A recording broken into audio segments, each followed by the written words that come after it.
This is Reality Dispatch, written by Jim Mins.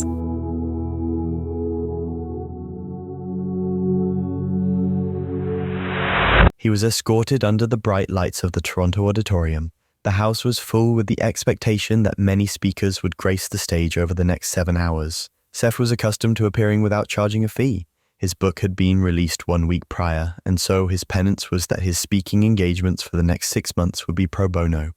He was known for his docile tones, and yet despite this, his breadth of wisdom was what drew people in.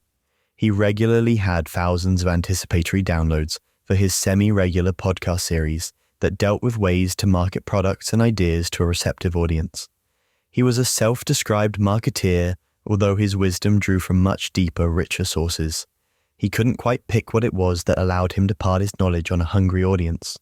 Perhaps he fed off their expectations, and this unlocked a sort of fight-or-flight response that allowed him access to advanced knowledge through the pressure to deliver that would otherwise not be available to him.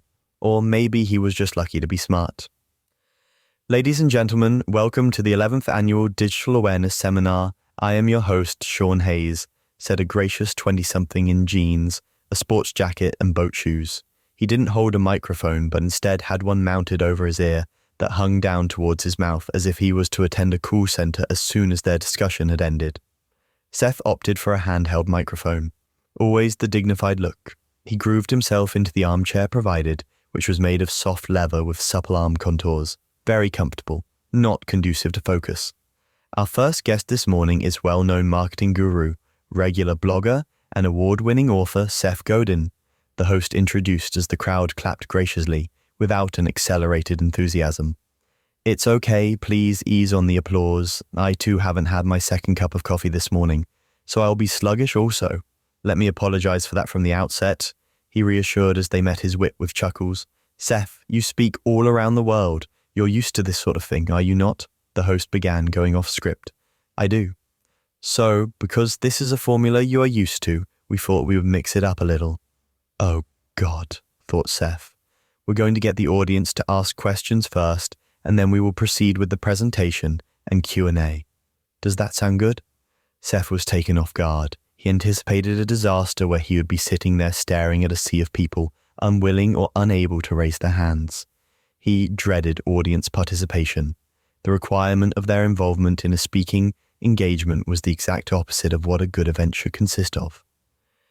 Dragging the tired, uninformed, and unwilling into this, the first event of the morning was asking for trouble.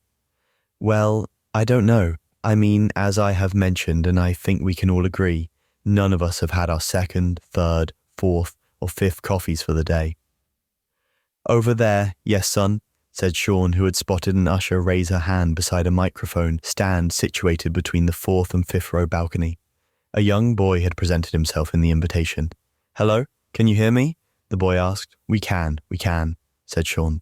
I can hear you, said Seth reluctantly. He glanced down at his watch. 45 minutes remained. My question is for Mr. Godin, he began. Yes, I'm here. Ask away, said Seth.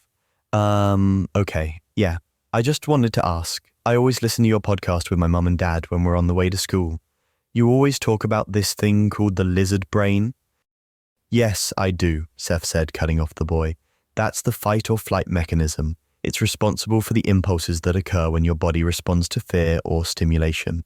Whether you're aroused or you're put in danger that your life will end, that is your lizard brain talking to you to get the hell out of there because there is a madman with a gun or a tsunami on the beach, or a giant Tyrannosaurus Rex coming straight for you. It was developed from our lizard ancestors, and that is why we call it our lizard brain. It takes over our cognizant, rational, conscious thought processes in extreme situations, he explained without drawing breath. The boy continued to stand at the microphone. I'm sorry, was that the question? Seth asked as the audience began to laugh. The laughter evolved into applause. The boy remained standing. Any more questions? Sean asked. Well, actually, I didn't get to ask my question, the boy explained. Oh, I'm sorry, said Seth. So my question was about the lizard brain. You say it is a part of our ancestors? Is it part of our personality too? Seth began to laugh to himself. How old are you? 8? Wow, I was never that articulate when I was your age, he said to a crowd full of laughs. It must be the influence of your podcast, Seth, said Sean. Must be. Seth stood up to get a glimpse of the young man, drawing his focus and attention. "What's your name?" "Adrian." "Okay, nice to meet you, Adrian. Tell me, what is your fascination with the lizard brain? I just want to know, can you ever get rid of it? And be fearless?" "Yeah." Seth thought about his answer before engaging. "I mean, perhaps if you were to be involved in a catastrophic brain accident in which you came out of a coma a different person, perhaps your fight or flight and stimulation senses would be disengaged to a point where, yeah, I guess you could say that you no longer are affected by the lizard brain in your thought processes," he said, satisfying himself. "Would you still be you, though?" Adrian asked.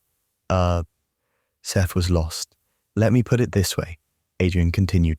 "Let's say someone dies and their soul and consciousness go on to heaven." "Hold on a minute," Seth interrupted. Adrian continued. "What happens to them?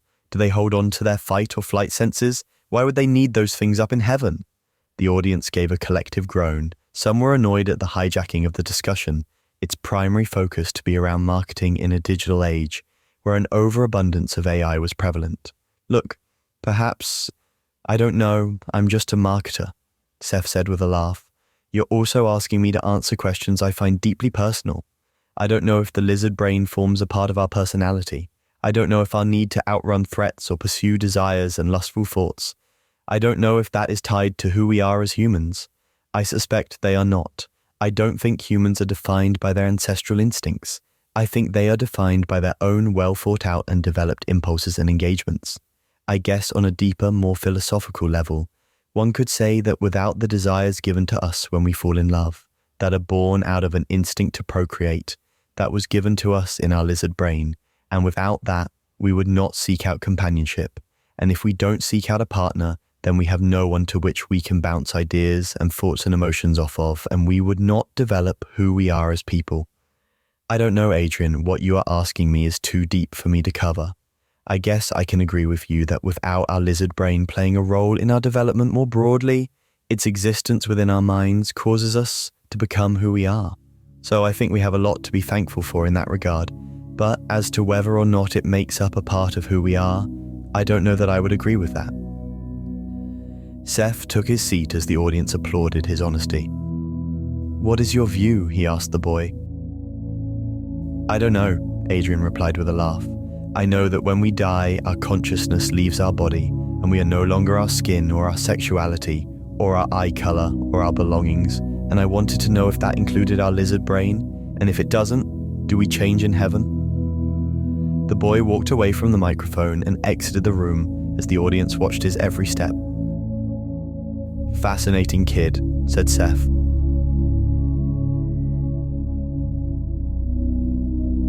For more stories of fact-based fiction, head to jimmins.substack.com.